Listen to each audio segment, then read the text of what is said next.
The discovery of pulsars in 1967 was one of the most important astronomical breakthroughs of the 20th century. Pulsars have been described as the most important stars in the universe, and while the woman who discovered them was not awarded the Nobel Prize, her male supervisor was. Pulsars are rotating neutron stars that appear to pulse because the beam of light they emit can only be seen when they face the Earth. They were first discovered at the University of Cambridge when a 24-year-old PhD student called Jocelyn Bell was using a radio telescope that she and her supervisor, Professor Anthony Hewish, had built to study quasars, something else. Jocelyn noted a signal that pulsed once every second, a pulsar, while her supervisor received the 1974 Nobel Prize in Physics for his role in the discovery. Jocelyn notably did not. Professor Dame Jocelyn Bell Burnell continues to play a hugely important role in astrophysics, and this month was awarded the Royal Astronomical Society's highest honour, the Gold Medal, for her enormous contribution over the last half a century. She joins us now. Good afternoon. Good afternoon, Jeremy. I guess we have to start in 1967, don't we? And you as a young woman in Cambridge, which would have been daunting, I'm thinking. It was extremely daunting, especially as I come from the north and west of the country. This is my first venture into the affluent south of England. and you had, I think you've said before, imposter syndrome, did you? I think that's what it was, yes, looking back on it. I certainly felt overawed, and I'm not at all sure I had a right to be there, that they'd made a mistake admitting me. So, yeah, I think it was imposter syndrome. But we didn't identify imposter syndrome back then. We didn't name it.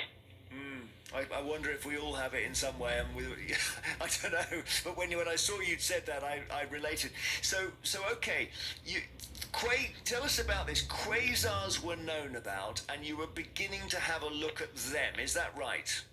Yes, quasars were the sexy topic at the time. They were fairly newly discovered, perhaps only about 20 of them known, and they were a huge puzzle. They were apparently immensely distant and immensely bright. Now, if you think of a row of streetlights, the more distant the streetlights get, the fainter they get. But these things weren't faint. So what the heck were they? That was the big question. And if we staying on quasars for a second, were they observed through normal telescopes initially? They were initially discovered by the radio astronomers, people using aerials, a bit like the old-style TV aerials. Right. Pick up radio waves from space, and they found them. And the optical astronomers looked where the guy said the radio signals were coming from, and they said, well, there's a sort of star there, but... And so they became quasi-stellar. Quasi-stellar radio sources, which is a mouthful. Yes. Which got abbreviated to quasar. Okay, that's explained something I never understood. Thank you. So, when you bring in a radio telescope, and your role at Cambridge was building one, I understand, what extra level of view and perception does that give you? Well, these days we work right across the whole spectrum.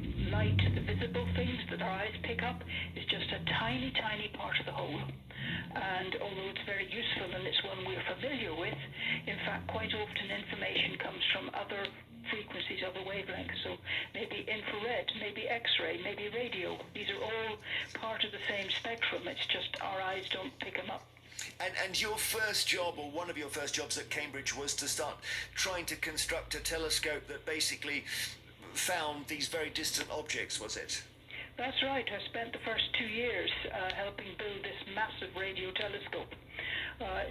Very, very large area, 57 tennis courts. Good grief.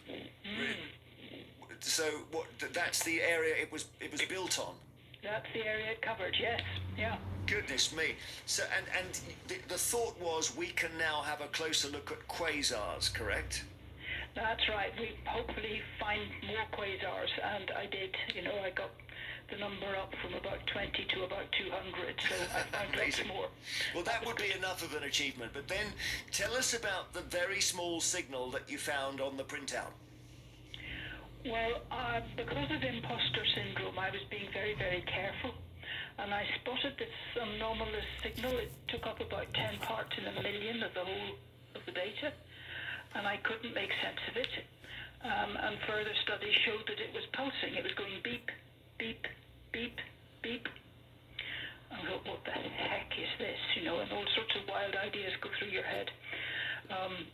I fairly quickly find a second, a third, and a fourth, so it begins to look much less like little green men signalling to us, because there's unlikely to be four lots of them all signalling to us at the same time. Right. So it began to be looking something like natural but new to us. And crucially, so this is a printout, so you've got 900 feet of paper, I understand, and you've got basically an inch of something weird. Is that right?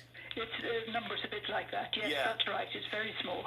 So what sort of logic did you apply? Because I'm thinking you're 24 years old at this stage. I don't know whether this is one where you say, help, I don't know what's going on, or where you just look at it yourself and think, I'm going to work this out. Well, I'm a student with a supervisor, so my supervisor, Tony Hewish, is in the loop. And until I found a second, a third, and a fourth, we were sweating a bit, I must say. But we got a colleague who had another radio telescope to see if they could see it, and they did, which was good news. It meant it wasn't a fault with my telescope. We gradually did more and more tests like that. We established it was a way out in space beyond the solar system. Gradually built up a picture of what it might be.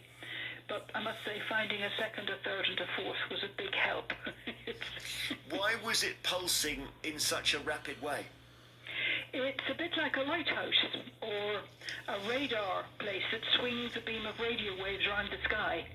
And it shone, so to speak, in our face once every revolution, once every turn. So it went blip, blip, blip. And you knew, you and Mr. Hewish knew that this had not been found before. That must have been tremendously exciting. That was very, very exciting, yes. Also full of pitfalls, because you've got to be absolutely sure that it's a genuine thing out there in the cosmos, and not somebody in the next door laboratory playing with their equipment, and we're picking up something. What, turning on a vacuum cleaner or something? Yeah, exactly, that kind of thing, yeah. Yep. So you published a paper describing the discovery with Hewish in February 68. In 1974, and this is the sour bit of it, I suppose, for me reporting it, the Nobel Prize Committee then awarded Mr. Hewish and someone called Sir Martin Ryle a Nobel Prize, but not you. That seems unfair. Well, students didn't often get Nobel Prizes, to be honest. These prize committees tend to focus on, the leader of the group, the guy who got all the money, after all, to build the equipment with which we find these things. So you don't feel sore about it? Actually, I've done very well out of not getting a Nobel Prize, because I've got everything else that moves, like this gold medal. Well, I should say congratulations. The Royal Astronomical Society's gold medal is not often handed out, and Albert Einstein, Edwin Hubble and Stephen Hawking are other winners. How did you feel when you were given it? It was a huge surprise, I must admit. Delightful, of course, but it was an enormous surprise, yes. Do you still feel, Jocelyn, as fascinated by the night sky as you were as a 24-year-old? Oh, yes, absolutely. And I'm privileged to have a place in Oxford University, very much in the thick of things and hearing what's going on, getting news, gossip about things that people have found. The subject remains fantastically exciting, with new discoveries rolling in right, left and centre. Well, one of the stories I love, and you can tell me if it's true, is that when you first saw this strange little inch-long squiggle on your printout, because you weren't sure what it was, the supervisor, Mr. Hewish, called it LGM1, meaning Little Green Men 1. Is that right? Not totally. I named it. Okay. And I did not name it number 1. So you just called it LGM? Yeah, because when you've got one of something, you don't bother numbering it 1. When you get more than one, you go back and call the first one number 1. I see. Of course, my last question has to be, are we going to find the Green Men one day? Is there somebody out there? Well, the universe is enormous. I would imagine there is life somewhere else in it. Whether it's green men, I wouldn't like to say. Whether we can make contact with them or them with us is also a moot question, because it's so big, they could be so far away.